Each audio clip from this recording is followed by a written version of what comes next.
B and B S C part second online classes में आपका स्वागत है। अपन बात कर रहे हैं संसाधन।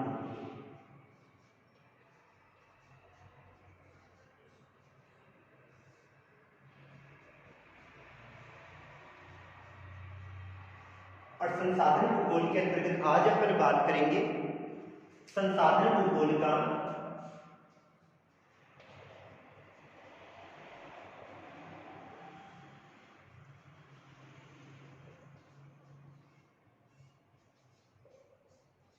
अन्य सामाजिक विज्ञानों के साथ संबंध।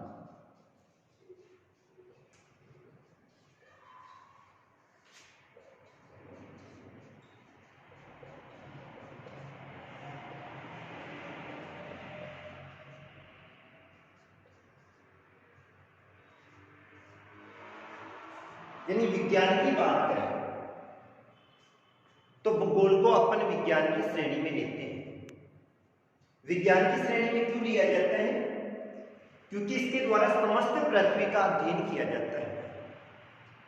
भूगोल में अपन समस्त पृथ्वी का अध्ययन करते हैं और पृथ्वी के अधिकांश तत्व हैं वे आपस में जुड़े होते हैं। जैसे अपन मिट्टी का अध्ययन करें, चाहे अपन कृषि का अध्ययन करें, चाहे जलवायु का अध्ययन करें, ये सारे के सारे जो तत्व होते हैं ये आपस में क्या होते हैं? जुड़े हुए होते हैं।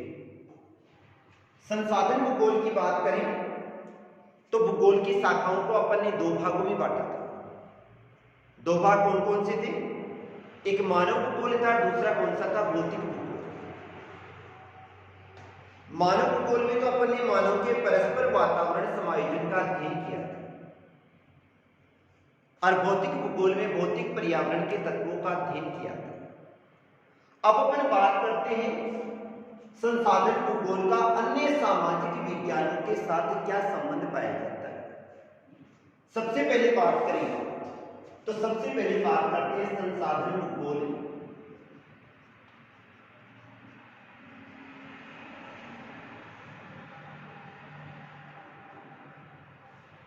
तथा अर्थशास्त्र।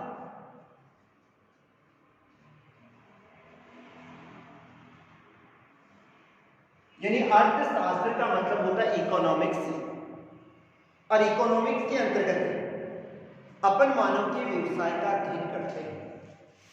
मनुष्य के आर्थिक क्रियाकलापों का अध्ययन किया जाता है। भाई मानव कौन सा व्यवसाय करता है, किसका अध्ययन करते हैं? मानव के व्यवसाय का अध्ययन करते हैं। और व्यवसाय की बात करें तो मनुष्य के व्यवसाय को चार भागों में बांटा गया है। प्राथमिक व्यवसाय, द्वितीयक व्यवसाय, तृतीयक व्यवसाय और चतुर्थक व्यवसाय। यानी अर्थशास्त्र में मनुष्य के आर्थिक क्रियाकलापों का अध्ययन किया जाता है। उस देश के व्यक्तियों की प्रति व्यक्ति आय का अध्ययन किया जाता है और वहां के लोगों की राष्ट्रीय आय का अध्ययन किया जाता है। व्यवसाय को अपन चार भागों में बांटकर अध्ययन करते हैं: प्राथमिक, द्वितीयक, तृतीयक और चतुर्थक व्यवसाय। ये वाला जो व्यवसाय का अध्ययन होता है ये अपन किसमें करते हैं? संसाधन भूगोल में भी करते हैं। क्योंकि मानव का जो व्यवसाय होता है वो किससे जुड़ा हुआ होता है? संसाधनों से जुड़ा हुआ होता है।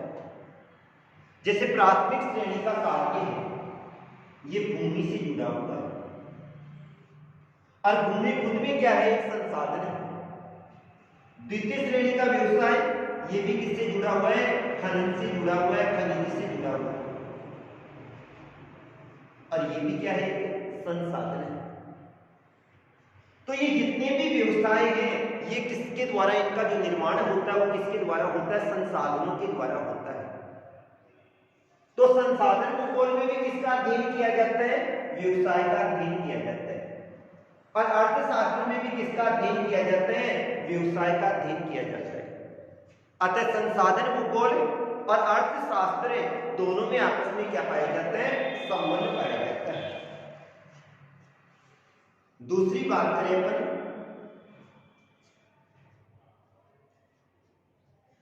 संसाधन भूगोल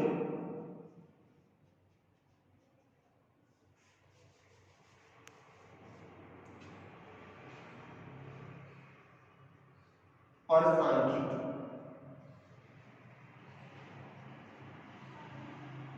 सांख्यिकी यानी स्टैटिक्स को लिया जाता है और स्टैटिक्स के अंतर्गत अपन अध्ययन करते हैं, आंकड़ों का अध्ययन करते हैं। स्टैटिक्स में किसका अध्ययन किया जाता है? आंकड़ों का अध्ययन किया जाता है।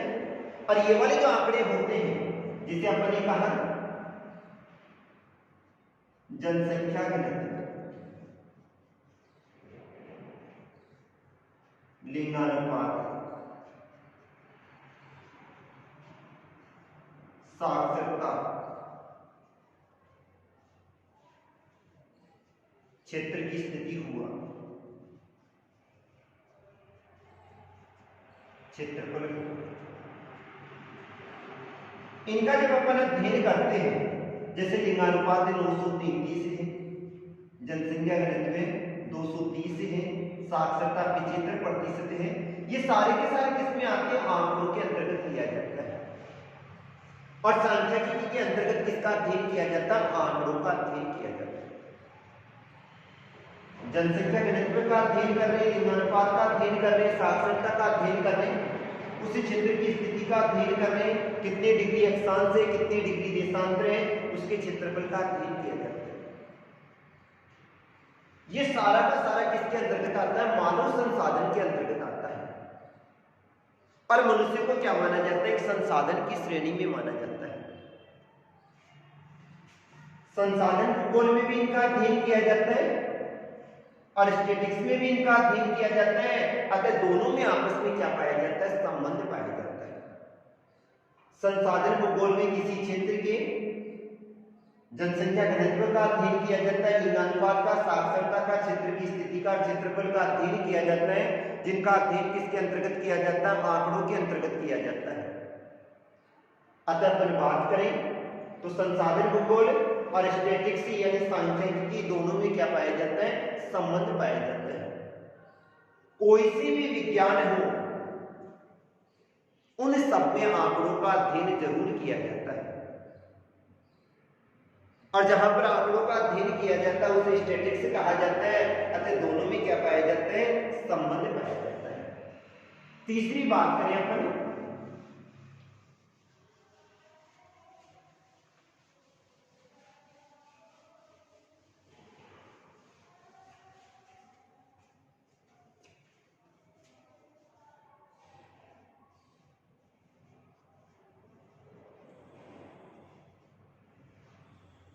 संसाधन भूगोल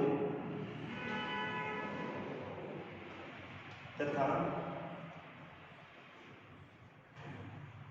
सैन्य विज्ञान।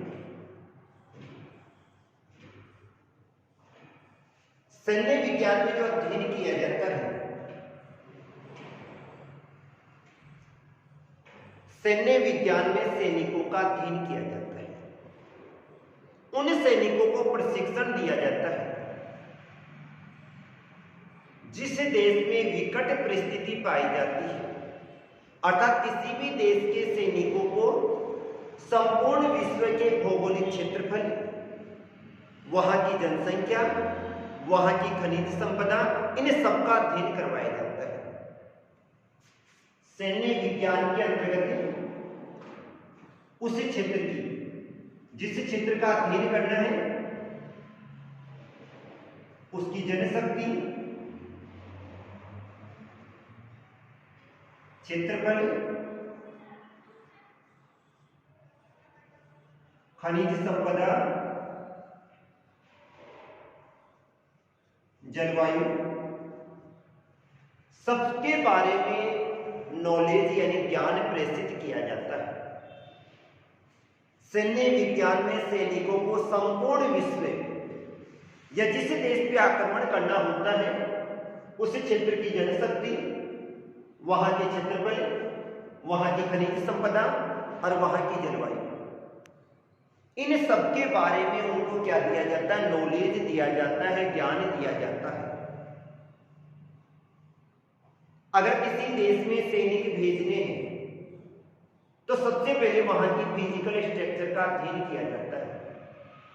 वहां पे पर्वत है या पठार है या मैदान है या क्या है, वहां की जनसंख्या कितनी है और उस देश में कितनी खनिज संपदा पाई जाती है, जिसके आधार पे वो देश विकसित है या विकासशील श्रेणी में आता है। तो इन सबका ज्ञान उसके अंतर्गत दिया जाता है। ये वाली चीजों का अध्ययन संसाधन भूगोल में भी किया जाता है। संसाधन भूगोल में अपन संपूर्ण विश्व की जनसंख्या का अध्ययन करते हैं। एशियाई जनसमूह, यूरोपीय जनसमूह, उस क्षेत्र की खनिज संपदा, जैसे जापान औद्योगिक विकास अधिक हुआ है, यूरोप की सघन कोयला पेटी, अफ्रीका की कटंगा जाम्बिया तांबा पेटी। तो अपन अध्ययन किसका कर रहे हैं? उस क्षेत्र की जनशक्ति का अध्ययन कर रहे हैं, वहां के क्षेत्रफल, खनिज संपदा और जलवायु। और इन सबका अध्ययन किसके अंतर्गत किया जाता है? संसाधन भूगोल के अंतर्गत भी किया जाता है। अतः संसाधन भूगोल और सैन्य विज्ञान दोनों में आपस में क्या पाया जाता है? संबंध पाया जाता है। चौथी बात आती है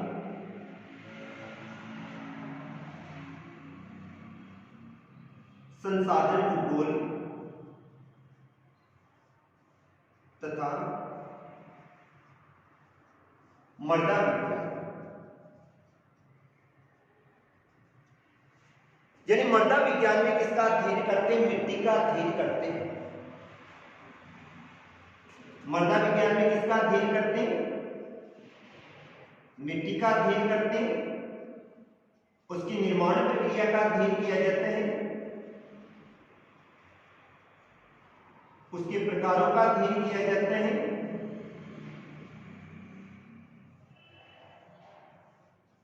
परिच्छेदिका का अध्ययन किया जाता है,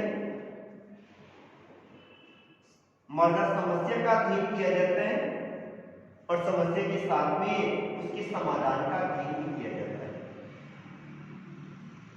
सबसे पहले मृदा विज्ञान में अपन अध्ययन करते हैं मिट्टी किसे कहा जाता है। तो भूपृष्ठ पर मिलने वाले असंगठित पदार्थों की ऊपरी परत को क्या कहा जाता है? मिट्टी कहा जाता है।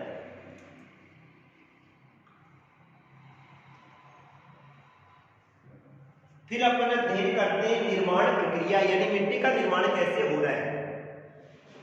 तो मूल चट्टान और हुमस के योग से किसका निर्माण हो जाता है? मिट्टी का निर्माण हो जाता है। फिर उसके प्रकारों का अध्ययन करते हैं, लाल मिट्टी है, काली है, पीली है या जलोढ़ मिट्टी है, एरिडोसोल है, स्टीसोल है, वर्टिसोल है, इंसेप्टिसोल है, कौन सी मिट्टी है। परिच्छेदिका का अध्ययन करते हैं, उसके उधर में काट के फिर बाद में अध्ययन किया जाता है। मृदा की समस्याएं, अपरदन और अपसरण का अध्ययन किया जाता है और उसके संसाधन का यानी संरक्षण का अध्ययन किया जाता है। ये वाला अध्ययन किसमें किया जाता है? संसाधन भूगोल में भी किया जाता है, क्योंकि मिट्टी को क्या माना जाता है? एक संसाधन माना जाता है और मिट्टी के द्वारा मनुष्य चाहे शाकाहारी हो और चाहे मांसाहारी हो, मनुष्य के भोजन की जो आपूर्ति होती है वो किससे होती है? मिट्टी से होती है। मानव चाहे शाकाहारी हो चाहे मांसाहारी हो, उसके प्रत्यक्ष और अप्रत्यक्ष रूप से उसके जो भोजन की आपूर्ति होती है वो किससे होती है? मिट्टी से ही होती है। और इसी कारण से संसाधन भूगोल और मृदा विज्ञान दोनों में आपस में क्या पाया जाता है? संबंध पाया जाता है। इसके बाद में आता है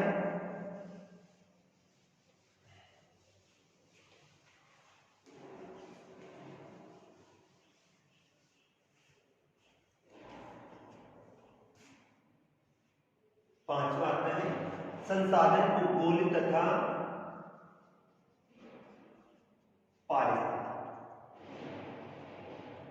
पारिस्थितिकी का मतलब होता है इकोलॉजी सिस्टम।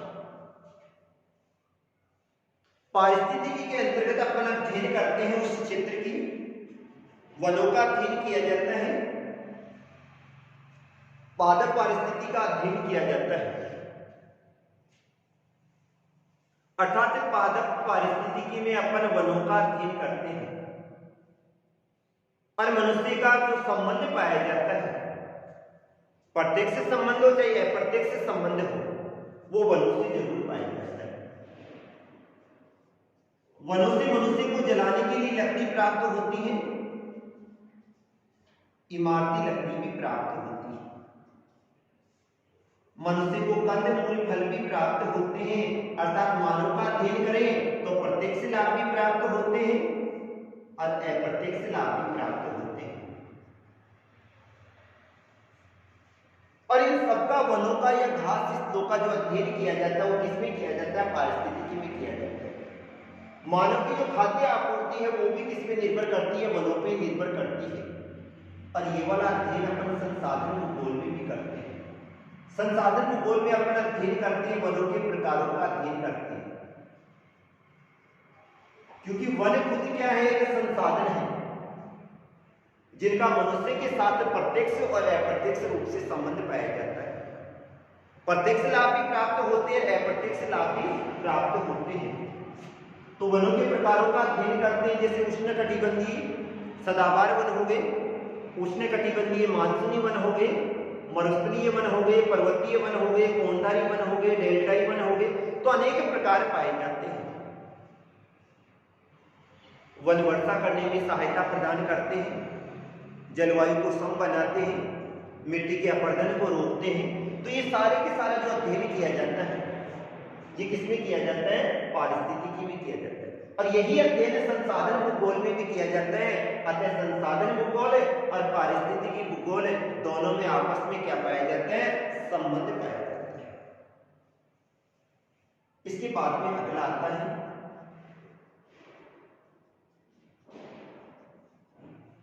संसाधन भूगोल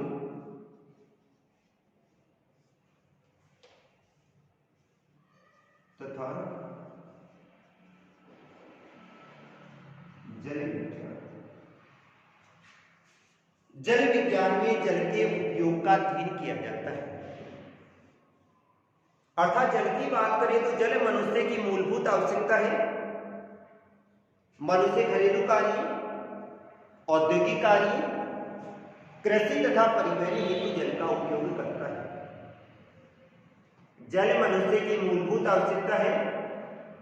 मनुष्य घरेलू कार्य, औद्योगिक कार्य, कृषि तथा परिवहन हेतु जल का उपयोग करता है। और ये वाला जो जल है, इस जल का अध्ययन किसमें किया जाता है? जल विज्ञान में किया जाता है। जल को एक संसाधन की श्रेणी में रखा जाता है, क्योंकि जल मनुष्य की मूलभूत आवश्यकता है और मनुष्य का प्राथमिक संसाधन की श्रेणी में लिया जाता है, क्योंकि जल के बिना जीवन संभव नहीं। अतः जल विज्ञान में जल का अध्ययन किया जाता है, उसके उपयोग का अध्ययन किया जाता है, उसके महत्व का अध्ययन किया जाता है और उसके प्रदूषण की प्रक्रिया का अध्ययन भी किया जाता है। और यही अध्ययन जल को एक संसाधन मानते हुए संसाधन भूगोल में किया जाता है। अतः जल विज्ञान और संसाधन भूगोल दोनों में आपस में क्या पाया जाता है? संबंध पाया जाता है।